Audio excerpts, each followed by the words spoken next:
Јас извршував функција во кабинетот на министерот за внатрешни работи во рамките на 5 министри. Значи не само на претходните министри, гарнитури, значи во рамките на 5 министри јас бев во кабинетот на министерот за внатрешни работи, задолжен за меѓународната соработка на министерството. Сум учествувал и сум ги изготвувал низа документи, договори меѓународни на Министерството за внатрешни работи. Кодексот на полициска етика е мое чедо кое што го започнавме и лично го довршив. Понатаму имав чест да бидам тој што иницираше низа документи кои што влегува во процедура, како што се договорите за заеднички контакт центри, учествува во низа стратегии на Министерството за внатрешни работи, договорите за преоѓање на границата со лични карти, исто така една од иницијативите, за да на крај сето тоа кулминира со мое назначување за шеф на преговарачкиот тим за делот на реадмисија, значи кога го отваравме процесот на визна либерализација. Сакам да го истакнам и тогаш што го истакнав и сега, дека тој договор во споредба со сите земји, за тој касневме, беше најдобар договор и не подклекнавме на уцените кои што беа дадени тогаш од страна на Европската унија. Свесни се луѓето во МВР, до петок се преговараше договорот, најпоследни го потпишавме, не подклекнав на ниедна уцена која што беше тогаш дадена. Србија и другите земји подклекнаа, прифатија потешки услови од нас, полесни услови. Ние останавме на ставот и ја бев спремен да поднесам и оставка. Тоа го знаат сите. Значи, толку да ви кажам за мојот карактер. Сега, по моето враќање, значи, добив стипендија од холандската влада и успешно завршив, магистрирав на правниот факултет во Холандија, меѓународно право. Јавно право. По моето враќање во Министерството за внатрешни работи следа низа притисоци, во смисол да се прифатат одредени лица, се вработуваат и така натаму. Не исполнував услови согласно тогашната гарнитура, тоа беше во времето на ДПМН кога беше на власт. И од документите што ќе видат презентирани, ќе видите дека сум сменет, формирана дисциплинска комисија на чие чело бил лицето Киро Тодоровски, што е осумничен во процесот за лажирање на избори, кој што моментално, значи, е префален во Агенција за разузнавање. Тој бил назначен од Министерката за внатрешни за шеф на оваа дисциплинска комисија која што мене, замислете, ме менува.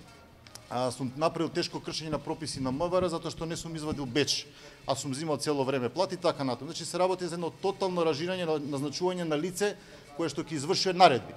Сменет сум од таа позиција, замислете, ме однесува во гранична полиција. Значи, по ова може да видите што се случува со лицето, значи сум извршил ВД позиција на помошник министер за меѓународна соработка. Што се случува со другите лица во МВР? Меѓутоа, работите сепак, правдата е секогаш искача на страна и стварно е како шило, за да одобијам одредени сознанија и со представка се обратам до секторот за внатрешни, за професионални стандарди и до министерот за внатрешни работи. Дали лицето Киро Тодоровски исполнува услови на 10 години кои што се изречно наведени за да биде председател? Од страна на внатрешна контрола на МВР сум известен со допис во кој што изрично наведуваат дека лицето не исполнува услови. Со тоа е прекршен колективниот договор на Министерството за внатрешни работи и Законот за внатрешни работи. Еве го договорот, е одговорот од внатрешна контрола. И тоа е даден во времето кога била Анета Станчевска, помошник министер, а началник на сектор бил сегашниот помошник министер Дејан Андонов. Изрично ме изнесува дека и лицето не го исполнувало условот. Значи формирана е незаконска дисциплинска комисија од Министерството за внатрешни, самото министерство го скршило Законот за внатрешни работи и колективниот договор. И јас сум тргнат како неподобен. За целава ситуација да биде уште појасна, до новиот министер во повеќе наврати се обратив со барање да се огласи за ништо нова и да се излезе во јавност за цела оваа постапка во министерството што се случува. Од страна на истиот се оглуши и истиот ме одби.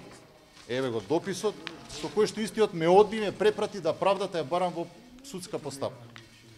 Сакам да кажам дека ваквото однесување и прикривање е кривично дело и злоупотреба на службената должност од страна на највисоките представници на Министерството за внатрешни работи. Самото министерство констатирало незаконитост и тоа се оглушува. Наместо да го огласи за ништовно целото ова решение. Сакам да нагласам уште исто еден момент. Оваа комисија носела и решавала за судбини на лица, на уште повеќе од 35 лица во МВР кои што ова не го знаат. Со ова јавно ги повикувам да се охрабрат да излезат, да ја бараат правдата и да престане шиканирањето на професионалците во Министерството за внатрешни работи. Не сум член ни на една екипа. 5 министри сум ги поминал во кабинетот на министерот, најдолго стаж сум во кабинетот на министерот. Мене ми избрка затоа што наводно не сум имал картица и не сум бил, и се извинувам, во дадениот момент во канцеларија. Тоа е образложението. А лицето, министерот за внатрешни работи формирал незаконска комисија, назначил лице, да имало професионалство, немало се случи. Можете да замислите што се случува во подолните ешалони. Збориме за кабинет на министер.